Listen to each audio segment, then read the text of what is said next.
24 হয়েছিল বলেই 26 সালে বাংলাদেশে একটা নির্বাচন হয়েছে। 24 যদি না হতো 26 সালে বাংলাদেশে কোনো নির্বাচন হওয়ার কথা ছিল না। সুতরাং তাদের রক্ত এবং ত্যাগের কারণে আজকের এই সংসদ, সরকার, বিরোধী দল তারা যদি এই সমস্ত শহীদ পরিবার, আহত, পঙ্গু ভাই বোনদের প্রতি অবজ্ঞা এবং উপহাস করেন, অবহেলা প্রদর্শন করেন, এটি নিজের সাথেই গাদ্দারির সামিল হবে।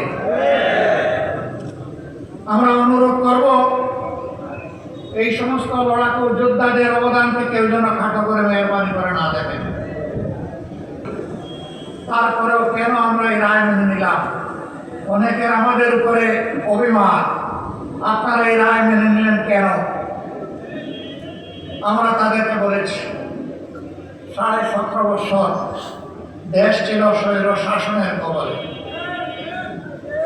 এরপরে একটা নির্বাচন হয়েছে। নির্বাচনে তো জনগণ ভোট দিয়েছে। নির্বাচনের আগে তো বাসে, গাড়িতে, লঞ্চে, রাস্তাঘাটে, রাজপথে সব জায়গায় একই আওয়াজ উঠেছিল, দাঁড়িপাল্লা, দাঁড়িপাল্লা। একদিনে দুটো ভোট হয়েছে। একটি সংসদ সদস্য হিসাবে নির্বাচনের ভোট, আর একটি সংস্কার পরিষদের সদস্য হিসাবে গণভোট। আমাদের অবস্থান সুদৃঢ় ছিল। আমাদের মার্কা এবং গণভোটে হায়ের পক্ষে। বর্তমান সরকারি দল প্রথমে হায়ের পক্ষে ছিল না, তারা চুপ ছিল, নীরবে নীরবে তারা নায়ের পক্ষে ক্যাম্পেইন করেছিল। এরপরে জনরোষের মুখে পড়ে তাদের নেতাও কমপক্ষে একবার শহীদ আবু সাঈদের এলাকায় গিয়ে বলতে বাধ্য হয়েছিলেন 12 তারিখ 2টি ভোট, একটা গণভোট আর একটা জাতীয় সংসদের ভোট, আপনারা গণভোটে হাতে ভোট দেবেন।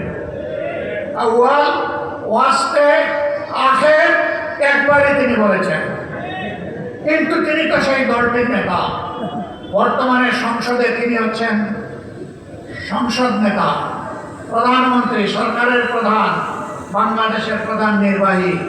তিনি এই যে বললেন কথাটা, সেই গণভোটে যে 66.8% মানুষ ভোট দিল, 66.8%, তাদের ভোটের মূল্যটা তিনি কি দিলেন?